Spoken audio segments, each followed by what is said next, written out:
Sexta-feira, 16 de fevereiro de 2024, começa agora o Pix News. Veja os destaques desta edição. Asfalto no interior auxilia a comunidade rural em Santa Catarina. Iraceminha, no extremo oeste catarinense, recebe 10 quilômetros de pavimentação. Número de ocorrência diminuiu em Santa Catarina durante o carnaval.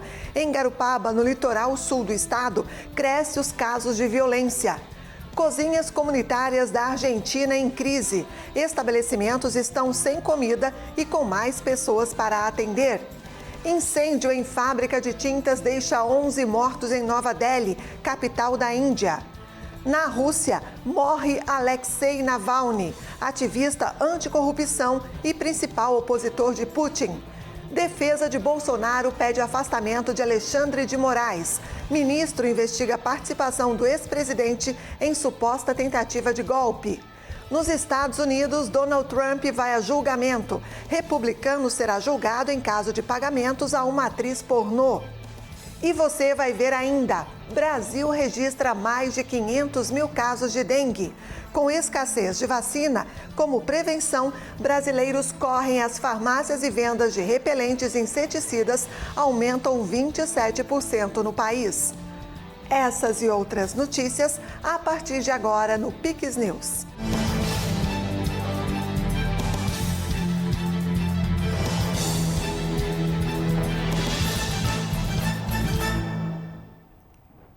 Olá, obrigada pela companhia. Estamos ao vivo, agora são 8h04. No extremo oeste de Santa Catarina, uma notícia que está transformando a realidade de Iraceminha. Nesta semana, o governo do estado entregou um investimento crucial para o desenvolvimento da região: 10 quilômetros de asfalto novo. Desde a emancipação, nos anos 90, o município de Iraceminha sofre com o êxodo rural. Em 30 anos, viu a população diminuir mais de 30%. A base da economia do município é predominantemente agropecuária, com mais de 90% da movimentação econômica total proveniente desse setor.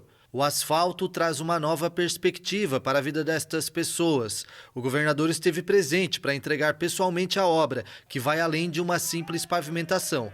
Nas palavras de Jorginho Melo, obras como essa servem para transformar a realidade das comunidades do interior. Todo esse oestão de Santa Catarina, aqui tem gente que trabalha, aqui tem gente que não se entrega, aqui tem gente que faz os deveres de casa bem feitinho.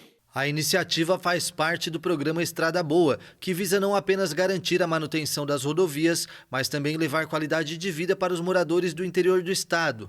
A pavimentação de estradas vicinais não só facilitará o escoamento da produção agrícola, reduzindo custos e tempo de transporte, como também impulsionará a economia local, gerando mais renda para as famílias. O prefeito de Iraceminha, Jean Carlos, expressou sua satisfação com a conclusão da obra. Isso aqui traz qualidade de vida, ele termina com o êxodo rural, deixa o jovem mais feliz na sua propriedade onde seus pais fizeram investimento. E a gente fica muito feliz de fazer essas entregas.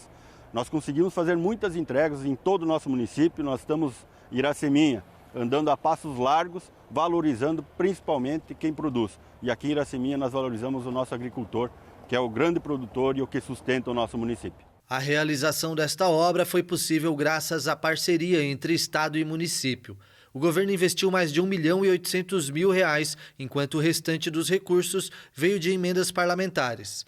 O município, por sua vez, foi responsável pela execução da limpeza, alargamento, detonação e base da estrada. Sem o governo do estado, um município do porte de Iraceminha não conseguiria fazer tantas entregas.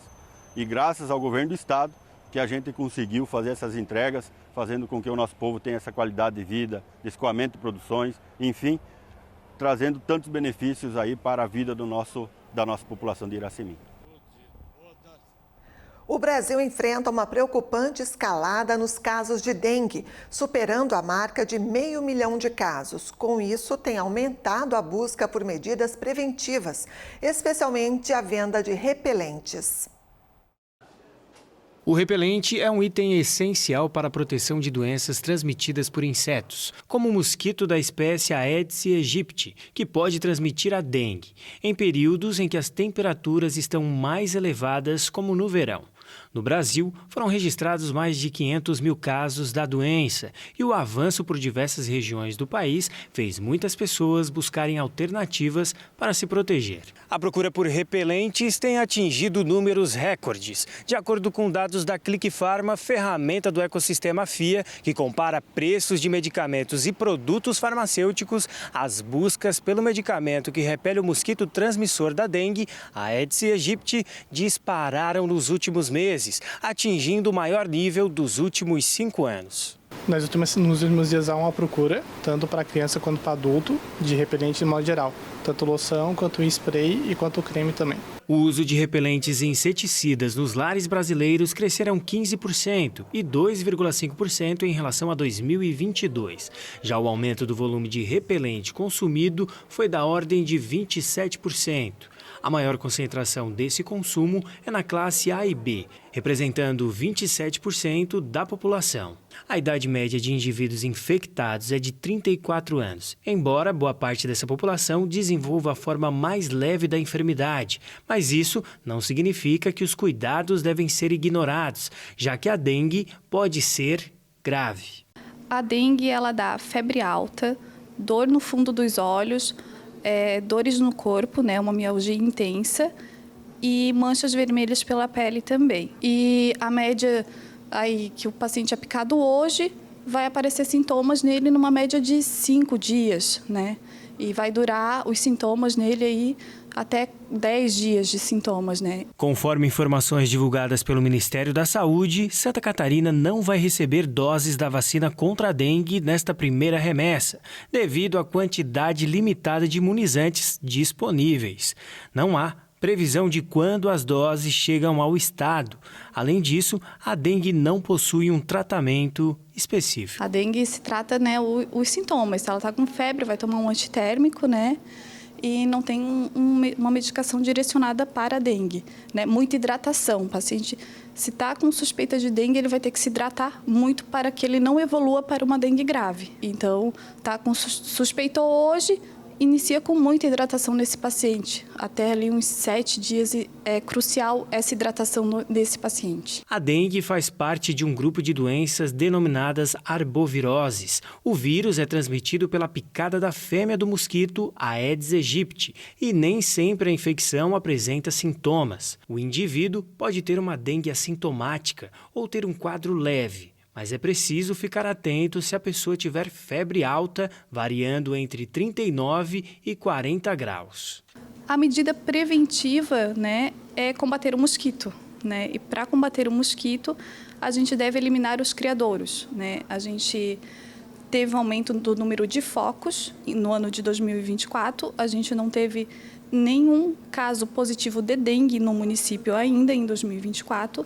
Então, fica um alerta para a população para que cuidem do seu quintal, né? A gente encontrou larva do mosquito Aedes aegypti em copos descartáveis, né? Locais pequenos. A população tem muita demanda chegando na vigilância, reclamando de até poça d'água, rua que está acumulando água, que está com lama, né? E não é isso, né? São nos pequenos criadouros que ele está mesmo. Copo descartável, até planta aquática em terrenos a gente encontrou, né? No caso, no terreno ali da casa, a gente encontrou essa situação. Então, para que a pessoa tire 10 minutinhos do seu dia e tome esses cuidados básicos, né? Só assim a gente vai conseguir combater o mosquito Aedes aegypti. A reconstrução da orla de Matinhos, no litoral paranaense, tem se destacado durante a atual temporada de verão. Com investimento superior a 300 milhões de reais, a obra está prevista para ser concluída até o segundo semestre deste ano.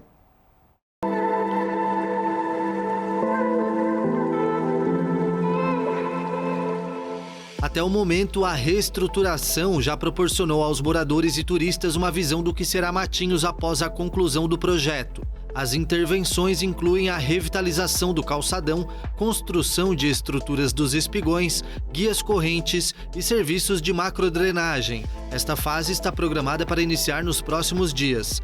A modernização da orla visa melhorar o escoamento do canal da Avenida Paraná, contribuindo para a fixação da nova faixa de areia e reduzindo os efeitos das ressacas que costumam atingir o balneário.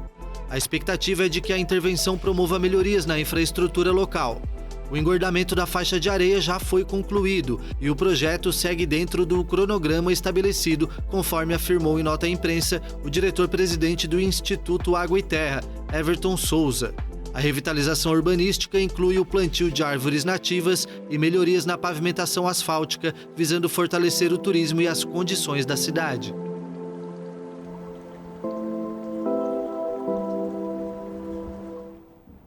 Uma boa notícia para os catarinenses. O IBGE divulgou hoje o resultado da Pesquisa Nacional por Amostra de Domicílios Contínua, que apresentou os números de desocupados no país. Segundo o Instituto, Santa Catarina foi o estado que mais teve pessoas empregadas durante o quarto trimestre do ano de 2023. O estado alcançou o resultado de apenas 3,2% de pessoas desempregadas. A média nacional ficou em 7,8%, o que representa uma queda de 1,8 ponto percentual frente à média do ano anterior. O setor que mais empregou foi o de serviços, seguido por alojamento e alimentação. E a crise está levando mais pessoas a pedir ajuda na Argentina. O governo parou de fornecer alimentos e as cozinhas comunitárias no país vizinho começam a ficar aflitas. Cada vez mais procuradas na Argentina, as cozinhas comunitárias têm sofrido com falta de comida. Em uma delas, no bairro de Loma Hermosa, uma vizinhança de baixa renda em San Martín, ao norte de Buenos Aires, os moradores deixam suas vasilhas em uma mesa, na esperança de mais tarde recolhê-las cheias. Mas os responsáveis não sabem se a comida vai ser suficiente para todos. Já temos uns 100 potes, 110 mais ou menos, porque em cada pote não vai apenas uma porção, elas levam 5, 6, dependendo do número de pessoas. Uma pessoa vem e leva comida para 5, tem uma que a gente atende 12 no total, e às vezes a gente tem que ver como a gente faz, porque a gente não chega mais nesse objetivo. Por exemplo, hoje eu não sei se vamos alcançar, não com esse macarrão. Lopes, assim como os organizadores de outras cozinhas, diz que em novembro recebeu o último lote de alimentos do governo. O ultraliberal Javier Milei tomou posse em dezembro e, desde então, o envio de fundos para iniciativas como essa foram congelados, enquanto o sistema atual é auditado. Mas não há um esquema de transição e, enquanto isso, milhares de cozinhas comunitárias estão há 2 meses dependentes de ajudas municipais e donativos insuficientes. Isso com uma clara decisão do governo atual. Isso é uma decisão clara do atual governo, mais do que tudo da ministra Petovello, que é responsável pelo capital humano. Na verdade, o Ministério do Desenvolvimento Social passou a ser uma secretaria, para não abastecer as cozinhas, porque eles afirmam que houve irregularidades e que queriam deixar de lado os intermediários para poder dar o auxílio diretamente à população. A busca por cozinhas comunitárias aumenta à medida que a crise se aprofunda. Quase metade dos argentinos é pobre, em um país com uma inflação de 211% em 2023. Os movimentos sociais que administram muitos desses centros dizem que, entre dezembro e fevereiro, o número de pessoas que buscam esse apoio aumentou em pelo menos 50%. Sem um cronograma claro para retomar a entrega do auxílio, a igreja e organizações sociais exigem que o governo encaminhe alimentos para as cozinhas comunitárias. A ministra do Capital Humano, Sandra Petovello, que tem uma queixa-crime por não ter entregue alimentos há 2 meses, anunciou um acordo de assistência alimentar com igrejas evangélicas por cerca de $200 mil e pouco depois comunicou um acordo semelhante de quase o dobro com a Caritas Argentina, organização dependente da Igreja Católica. A justiça alemã adiou nesta sexta-feira, pouco depois do início, o julgamento do principal suspeito do desaparecimento da menina britânica Madeleine McCann em 2007 em Portugal. A defesa do réu pediu adiamento ao levantar suspeitas sobre a imparcialidade da juíza. O suspeito do desaparecimento da menina britânica responde a processos por estupros e crimes sexuais que não fazem parte do caso de repercussão internacional. O tribunal decidiu interromper a audiência e adiá-la para a próxima sexta-feira, antes da leitura da acusação contra Christian Bruckner. O alemão, de 47 anos, vai ser submetido a um julgamento de vários meses por agressões sexuais e estupros cometidos entre 2000 e 2017 em Portugal. A defesa do suspeito levantou dúvidas sobre a imparcialidade de uma juíza assessora não profissional, psicoterapeuta infantil, que defende os interesses das crianças. A defesa afirmou que a sua profissão colocaria em dúvida a sua objetividade e citou ainda que a juíza pediu na internet o assassinato do ex-presidente brasileiro Jair Bolsonaro. Madeleine McCann desapareceu em 2007, pouco antes de completar 4 anos, na Praia da Luz, no extremo sul de Portugal. Bruckner não foi formalmente acusado do desaparecimento da menina, mas a investigação do caso o levou a julgamento por crimes sexuais. O acusado cumpre atualmente uma pena de 7 anos de prisão na Alemanha por estuprar, em 2005, uma americana, então com 72 anos, na Praia da Luz, a mesma localidade onde a família de Madeleine McCann passava férias. E você vai ver a seguir. Defesa de Jair Bolsonaro pede afastamento de Alexandre de Moraes. Ministro investiga a participação do ex-presidente em suposta tentativa de golpe. Tem o comentário político com o jornalista Tiago Pereira. E vamos mostrar que o número de ocorrência diminuiu em Santa Catarina durante o carnaval. Em Garopaba, no litoral sul do estado, crescem os casos de violência. É depois do intervalo, nós voltamos já. Já pensou em estar em um lugar assim? É que visitar minha morada é viver um sonho acordado. E agora ficou mais fácil para ti me conhecer. Curta Garopaba na palma da sua mão. Mais que um aplicativo, um guia turístico de tudo o que você pode fazer aqui. Tem praias, trilhas e calendário de eventos. Além do turismo cultural com boas histórias. Uma verdadeira viagem pelas minhas memórias. Isso tudo sabendo se tá quente, se tá frio, com a previsão do tempo. E até notícias, informações do horário de ônibus e de telefones importantes. Baixe agora mesmo, monte seu roteiro e curta Garopaba na palma da sua mão.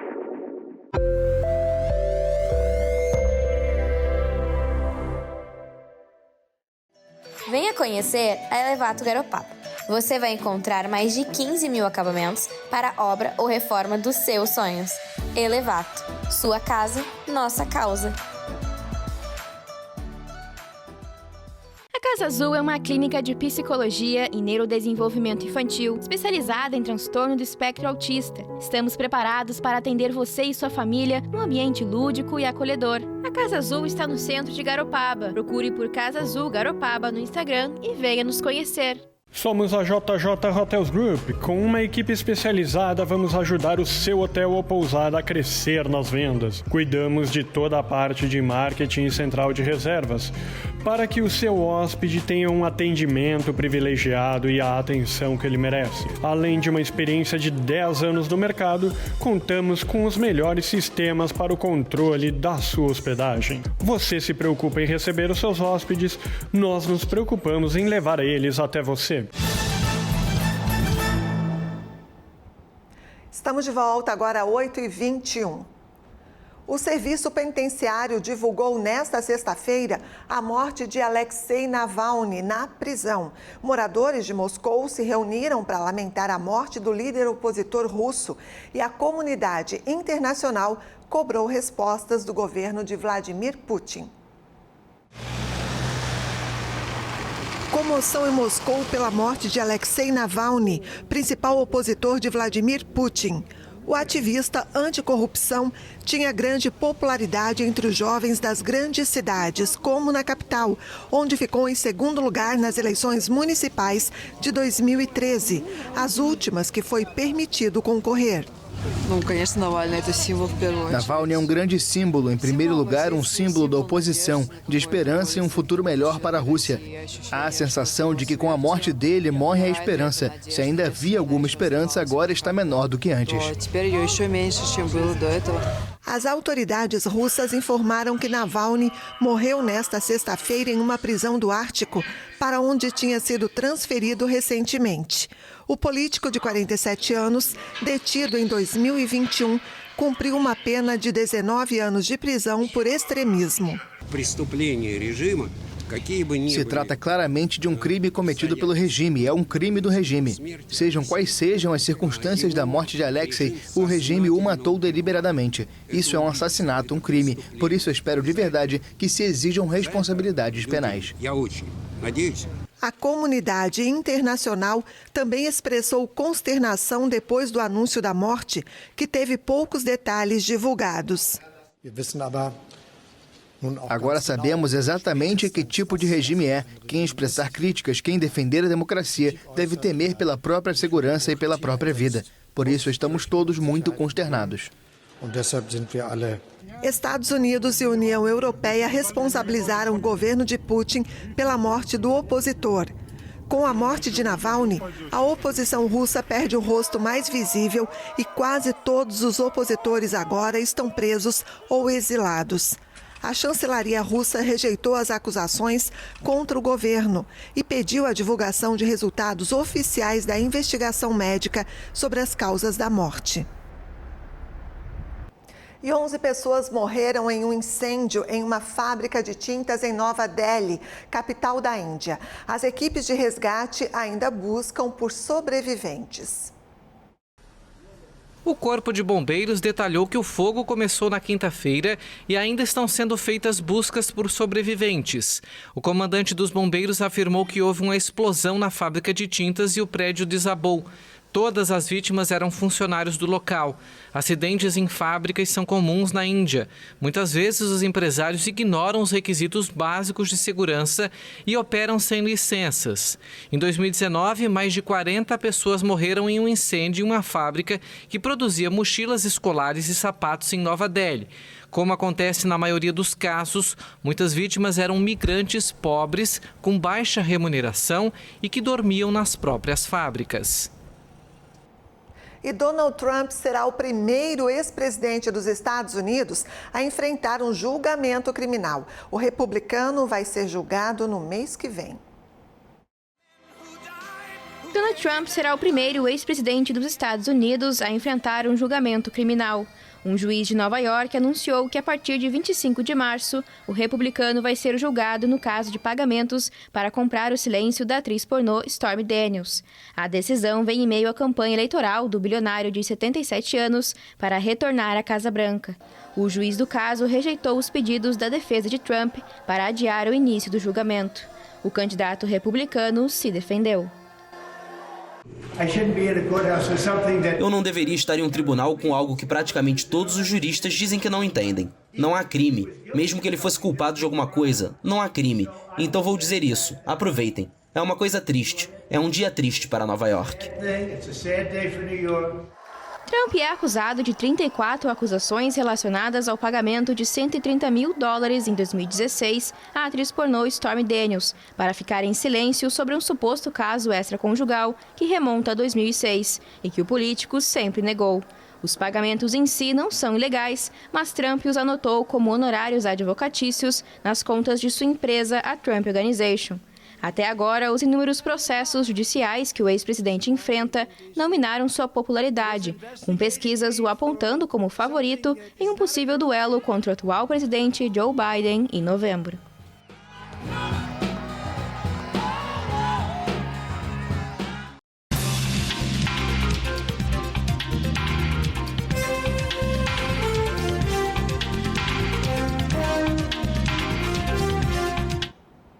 O O ministro do Supremo Tribunal Federal, Alexandre de Moraes, foi alvo de um pedido de afastamento por parte dos advogados de defesa do ex-presidente Jair Bolsonaro. Um documento entregue ao STF pleiteia o impedimento de Moraes e também a nulidade de todas as suas decisões no processo, incluindo a proibição a Bolsonaro de sair do Brasil. A defesa de Jair Bolsonaro solicitou o afastamento do ministro Alexandre de Moraes e a nulidade de todas as decisões no inquérito em que o magistrado investiga a participação do ex-presidente em uma suposta tentativa golpista. De acordo com a defesa, o ministro do Supremo Tribunal Federal se coloca no papel de vítima central das ações investigadas, como mostra um documento apresentado na última quarta-feira ao STF. Esse posicionamento, segundo os advogados, compromete a imparcialidade necessária para desempenhar as funções como relator. Mas, à frente, a defesa de Bolsonaro pede o impedimento de Moraes e a nulidade de todas as decisões no processo, incluindo a proibição a Bolsonaro de sair do Brasil. O ex-presidente é investigado junto com vários aliados por supostamente participar de uma tentativa de golpe de Estado tramado antes do ataque a Brasília de 8 de janeiro de 2023, quando milhares de pessoas atacaram as sedes dos três poderes na capital federal. Segundo investigações da Polícia Federal, Bolsonaro recebeu e modificou um decreto de golpe de Estado que previa convocar novas eleições e prender Moraes, também presidente do Tribunal Superior Eleitoral. Fontes do STF disseram que a solicitação da defesa do ex-presidente está sob análise do presidente da Corte, Luiz Roberto Barroso. O gabinete de Moraes não quis comentar o assunto. E o governo federal prometeu 2 bilhões de reais em emendas ao presidente da Câmara dos Deputados, Arthur Lira, como forma de contornar a crise na base aliada. Esse montante se refere ao extinto orçamento secreto, transformados em recursos dos ministérios sob indicações políticas. Um tema tão criticado na gestão passada que volta agora renomeado, mas turbinado em valores. É isso, Tiago. Boa noite para você. Tiago Pereira está chegando aqui nesse momento político justamente para falar sobre o assunto. Que coisa em ano eleitoral. Boa noite, André. Boa noite à nossa audiência qualificada aqui da Pix TV. É isso mesmo, ano eleitoral, né? Já temos um investimento de muitos dinheiros nesses fundos de emenda, se é que assim a gente pode dizer fundo. Agora, né, em ano eleitoral, essas emendas costumam ser maiores, bem pomposas, como você citou, né? E vem mais coisa por aí. Ano de eleição, deputados, senadores, ministros e o governo querem fortalecer as bases e só há uma forma para isso: dar-lhe dinheiro. Chega a ser vergonhoso, vocês não acham? É quase que uma esganação, uma mesquinharia à la Tupiniquim. Aliás, é tanta que Lira chegou a enviar ofício à ministra da Saúde, Anísia Trindade, junto com 6 líderes de partidos, sendo 5 da base governista, ou seja, Lira não está sozinho, questionando os critérios para pagamento das emendas da pasta. Petistas admitem que, embora isso resolva parte da crise, não será suficiente devido ao veto a 5,6 bilhões em emendas de comissão no orçamento deste ano. São os poderes distintos, mas que, de certa forma, atrasam o país nas decisões importantes, ficando aos legisladores, pelo menos é o que nos parece, que o interesse maior é a irrigação de recursos por meio de emendas aos estados e municípios como forma de eleger ou reeleger prefeitos, principalmente em grandes centros. Veja, mais um detalhe das disparidades na forma de distribuição de recursos neste país. Cidades, capitais, grandes centros de interesse dos grandes líderes, né? Recebendo mais e mais recursos para as bases, enquanto cidades menores, o interiorzão desse país, padece de saneamento básico, atendimento decente nos postos de saúde e a precariedade nas escolas públicas pelo país. O resto, meus amigos, é perfumaria. Você lembra dessa, André? O resto é perfumaria. Esse é um ditado antigo aí, que quem é um pouquinho mais antigo vai entender o recado.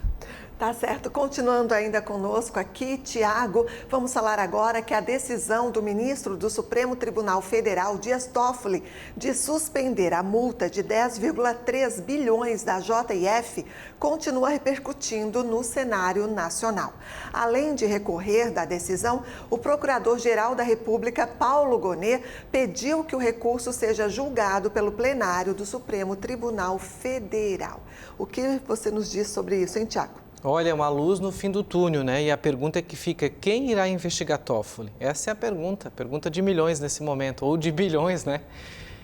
São inúmeras, né, as irregularidades tomadas à luz do dia, sob a tutela da defesa da Constituição. Juristas de todo o país dividem opiniões. Até na Globo News, a Daniela Lima e a Camila Bonfim se desentenderam sobre o fato. Mas vejam, se o próprio Dias Toffoli confunde as coisas, a Daniela Lima acha que lá na Globo será diferente? Não. Sim, porque ao suspender essa multa da JF com base nos abusos da Lava Jato, ele ignora que essa multa não teve nenhuma relação com a Lava Jato. É isso mesmo. Não teve nenhuma relação. Aliás, o togado também não considerou inapropriado tomar decisões favoráveis à cliente da sua esposa, que é advogada, ao mandar investigar uma organização da sociedade civil com base em desinformação já desmentida, desnuda intenção, então, intimatória. Para quem não se lembra, o amigo do meu pai é ele, o Dias Toffoli, citado por Marcelo Odebrecht em delação premiada. A situação fez com que o ministro Alexandre de Moraes, em 15 de abril de 2019, ordenasse à revista Cruzoé e ao site Antagonista que apagassem as reportagens que atestavam o envolvimento de Toffoli em bandalheiras reveladas por diretores da construtora. Quem tem memória tem lembrança desse fato. Portanto, agora resta explicações de Dias Toffoli sobre a suspensão dessa multa e principalmente a pergunta que eu comecei o comentário. Quem será André e a audiência que vai agora ter a coragem de investigar Dias Toffoli, apesar da Controladoria Geral da União nos trazer um pouco de luz aí no fim desse túnel? Vamos aguardar cenas dos próximos capítulos, Tiago. É isso mesmo. E vamos aguardar você também na segunda aqui com a gente, com mais comentários, com mais assuntos da política, porque é super pertinente para todos nós, né? Ficarmos antenados. Tem que ficar sempre atento. Um bom final de semana para você, para a nossa equipe e toda a nossa audiência. Obrigada igualmente, Tiago. Bom fim de semana. E foi divulgado pela Polícia Militar de Santa Catarina o balanço de ocorrência durante o período de carnaval. Apesar do estado ter reduzido alguns índices em até 56%, uma cidade no litoral catarinense dobrou o número de ocorrências. Quem traz mais informações sobre o assunto é o repórter Vinícius Pacheco. Boa noite, Vinícius. Olá, André. Apesar do aumento em mais de 50% no fluxo de veículos nas rodovias por todo o estado, em que deixaram diversas cidades de Santa Catarina cheias de foliões, o número de ocorrências nesse ano foi quase 5% menor que no ano anterior, com pouco mais de 13.500 registros. A maior redução foi no número de casos de estelionato. Foram 482 denúncias, uma redução de 56% em relação a pouco mais de 1.100 em 2023. Durante os dias de carnaval também foram contabilizados 89 roubos, 61 a menos que no ano anterior. Além disso, as ameaças também diminuíram em 33% e os furtos em 23%. Os casos de agressões aumentaram, foram registradas 25 lesões corporais, uma a mais. O subcomandante da PM no estado comentou sobre os resultados deste ano. Nós encerramos a Operação Alegria, em que a Polícia Militar ofertou segurança pública a todos os catarinenses e a todos os visitantes turistas que estavam no estado neste período. Nós tivemos uma redução significativa em furtos e roubos neste período, nenhuma morte violenta relativa à Operação Alegria no estado de Santa Catarina. E apesar do aumento de mais de 50% do fluxo nas nossas rodovias estaduais, nós conseguimos manter a segurança para todos que transitavam no nosso estado. Apesar do número ter sido melhor no estado, em alguns municípios o resultado foi mais preocupante. Em Garopaba, localizada no litoral sul, as ocorrências mais que dobraram de um ano para o outro. saíram de 88 em 2023 para 295 neste ano. Nós conversamos com o comandante da Polícia Militar da cidade e, para ele, o público visitante foi o mais desordeiro dos que os carnavais anteriores. A gente teve muito público de fora, muito público. Como eu falei, tinha algumas casas, pousadas que tradicionalmente elas costumam ficar ocupadas e sobraram vagas. Então, o que a gente verificou, a gente faz um monitoramento bem amplo, era um fluxo muito grande de carros saindo da cidade na SC por volta de 7 horas da manhã. Então, naturalmente, o público que vem de outras cidades adjacentes, como Palhoça, Laguna, Imbituba, eles vinham para cá durante a noite, tá? Alguns vinham durante o dia, a gente fez esse monitoramento de fluxo e saíam, alguns vinham e ficavam e só saíam por volta de 7 horas da manhã. Então a gente recebeu muito público que não estava alocado em Garopaba. Já em Imbituba, também no litoral sul, apesar de maior em tamanho e em população, o número de ocorrências foram menores. 231 chamados foram feitos para a PM durante os dias de folia. André, são essas as informações, eu volto contigo no estúdio. Tá certo, Vini. Muito obrigada pelas informações. Lamentável, né? E assim a gente encerra o Pix News desta sexta-feira. Mais notícias no nosso site pixtv.com.br. Siga também nossas redes sociais. O endereço é @pixtvhd. E hoje, no CinePix, você assiste ao filme O Milagre de Coqueville. E a gente se vê na segunda-feira ao vivo, a partir das 8 da noite, no horário de Brasília. Eu conto com a sua companhia, com a sua audiência. Tenham um excelente fim de semana e até segunda. Pix TV é conteúdo todo dia.